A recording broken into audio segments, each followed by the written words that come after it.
Good evening everyone. शाम की चाय के साथ 10 इंपॉर्टेंट करंट अफेयर सेशन में आपका स्वागत है। आज दिनांक है 16 फरवरी 2021। तो चलिए आज से संबंधित जितने भी इंपॉर्टेंट करंट अफेयर्स हैं उनको वन बाय वन करके देख लेते हैं।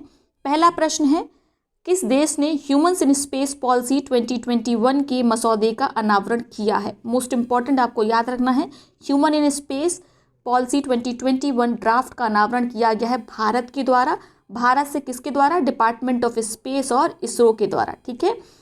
जिसका सीधा सा उद्देश्य है भविष्य में जो भी ह्यूमन मिशन स्पेस में भेजे जाएंगे उसके इंटरनेशनल के साथ साथ डोमेस्टिक इंडस्ट्रीज यानी डोमेस्टिक पार्टनर्स को भी उसके लिए मौका दिया जाएगा। जो भी इंटरेस्टेड होगा भारत से या भारत के बाहर से किसमें, स्पेस रिसर्च में, उन सबको वेलकम किया गया, उनको मौका दिया जाएगा, ठीक है। जो आप इसरो के चेयरमैन हैं के सिवान, उन्होंने कहा कि जो गगनयान मिशन 2022 में भेजा जाएगा यह अंतिम ह्यूमन मिशन नहीं होगा बल्कि यह पहला मिशन होगा, ये शुरुआत होगी। उसके बाद भारत कई ह्यूमन मिशन भेजेगा स्पेस में, ठीक है। तो आपको याद रखना है ये ड्राफ्ट किसके द्वारा जारी किया गया? भारत के द्वारा। T20 क्रिकेट में कौन सी टीम 100 अंतर्राष्ट्रीय मैच जीतने वाली पहली टीम बन गई है? तो आपको बताना है अंतर्राष्ट्रीय मैच में सेंचुरी किस टीम ने लगाई है T20 क्रिकेट में? उत्तर होगा पाकिस्तान ने, ठीक है। जो 100वां मैच था, जो अंतिम 100 मैच था, वो किसके साथ खेला है?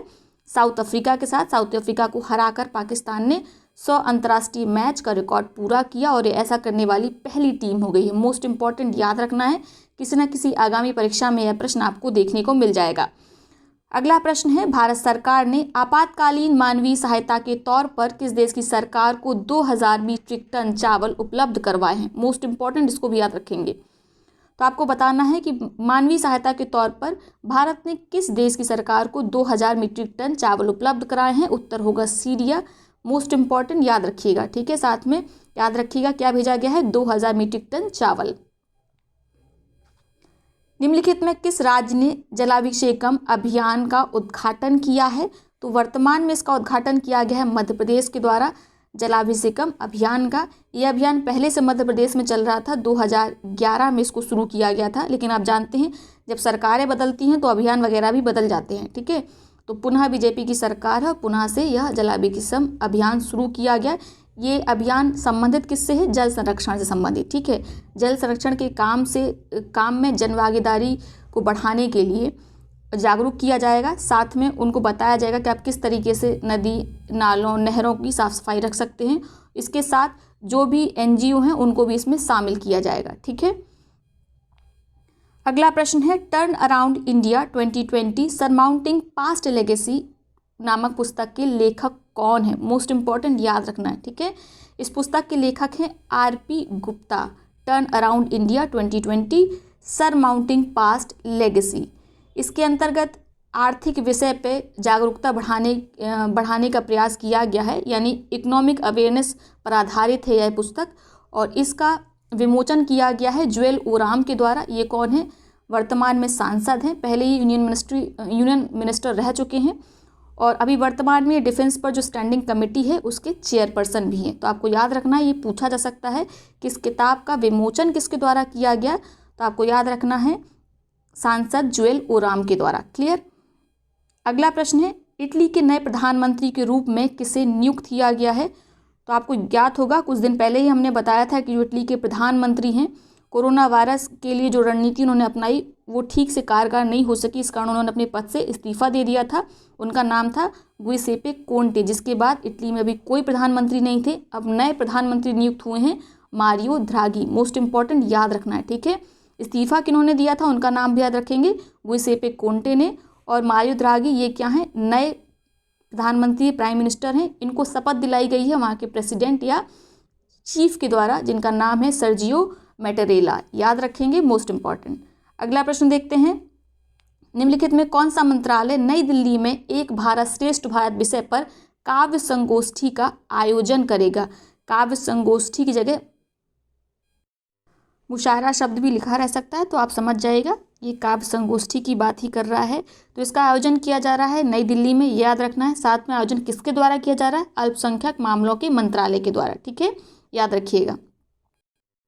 अगला प्रश्न है, कोविड योद्धा स्मारक किस राज्य में स्थापित किया जाएगा? तो कोविड योद्धा स्मारक की स्थापना की जा रही है उड़ीसा में।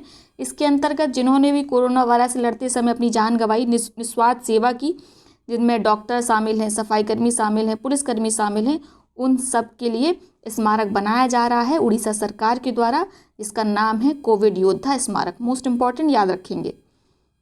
अगला प्रश्न है, चिराग परियोजना निम्नलिखित में से किस राज्य या केंद्र शासित प्रदेश से संबंधित है? चिराग परियोजना संबंधित है छत्तीसगढ़ से। ठीक है, इसको पहले भी शुरू किया गया था 2018 में, जिसके बाद ये बंद पड़ी हुई थी और अब इसको पुनः केंद्र सरकार ने इंडोर्स किया है और इसके लिए वर्ल्ड बैंक से $100 मिलियन का ऋण भी लिया गया है। ठीक है, इसके अंतर्गत वही सब किया जाएगा जो पूरे देश में हो रहा है।